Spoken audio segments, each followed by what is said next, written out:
turim pasiekmes atliktų mūsų plynų kirtimų prieš 6 metus. Dabar jau eina 6 metai, kaip šitas miškas buvo nuskustas. Ką žinau, man patinka tas rezultatas. Nu, čia yra visko, ir drebulių, ir beržų, visko, ko čia tik tais nėra, ir čia jau yra reikalinga jaunolynų priežiūra. Čia reikia iškirsti vieną palikti, drebulę, šitą nukirsti. Su trimeriu tas bus darbas atliekamas greičiausiai. Ir čia turėsim augantį, gražų, sveiką, tvarkingą mišką, o ne tokį.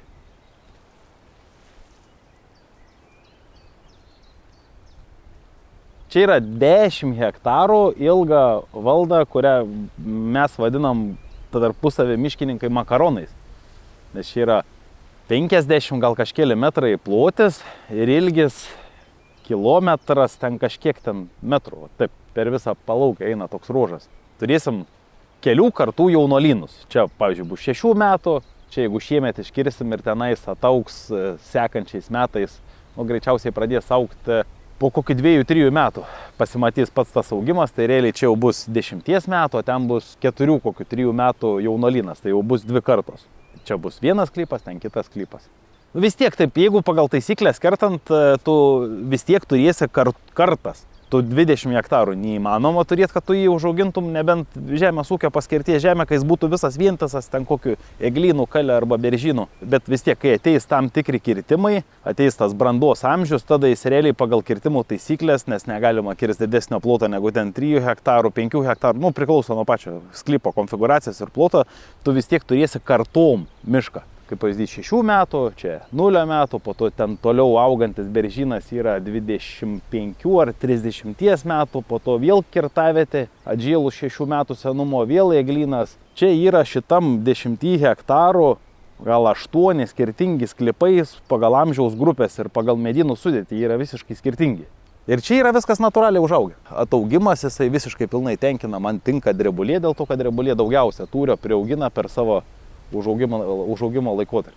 Dienos pabaigoje turėtume atsidurti prie sklypų, mano ugdytų prieš 3 metus, kuriuos pats kirtau prieš 15 metų. Ir kaip atrodo dabartinis jų diametras, kokį 12-16 cm diametras mano paties kirstų prieš 15 metų miškų. O laikas jisai bėga nenuvaldomai pas visus, į pas mumis, į pas jumis. Taip kad rūpintis turit visi savo turtu. Nuperkam statų mišką, jį realizuojam už tam tikrą mokestį, tada tik atsiskaitom su savininku. Bet turi būti pasitikėjimas tarp jų. Su bet kuo aš to tikrai nedarysiu, su nepažįstamu žmogum ne, nors ir ne vienas toks pasiūlymas buvo. Bet aš sakau, man ramiau, jeigu jūs parduodat man, aš sumoku pinigus ir tą klausimą uždarom. Nes aš tikrai su žmogum nesusidūrusiu su miškininkystė, jam aiškint, kad tenais priaugo tiek, buvo tiek, mažiau to, daugiau to. Prasideda visokie niuansai, kur jeigu nesusidūręs žmogus ir patie miško savininkam patarčiau gal taip ir nedaryti. Jeigu jūs patys neišmanot miškininkystės visų procesų, medienos augimo, koks tas miškas ir kokie sortimentai jame auga, geriau nepardavinėkit kažkam mokėjimo atidėjimo faktorių. Ten ir yra ta vadinama sniegolauža, kada nuo didelio ir sunkaus sniego kiekio ant medžio, o dažniausiai tai būna ant eglių, ant visų medžių realiai gali būti, bet daugiausia dėl to, kad eglė turi labai plačią viršūnę, ant kurios didelis kiekis sniego, sunkus ir ją tiesiog nulaužia per pusę. Čia natūraliai vykstantis procesai, čia realiai tik tais gali dar iš jos gauti naudą, nes jinai yra žalia. Ir visos eglės tenais aplinkui stovinčios jos yra su konkorėžiais. Reiškia, jos jau buvo pasiruošusios sąlyginai numirti, atsinaujinti savo kartą, užauginti naują. Megzti pradeda, kai miškas planuoja atsikurti. Gal tai sutapims, bet taip yra.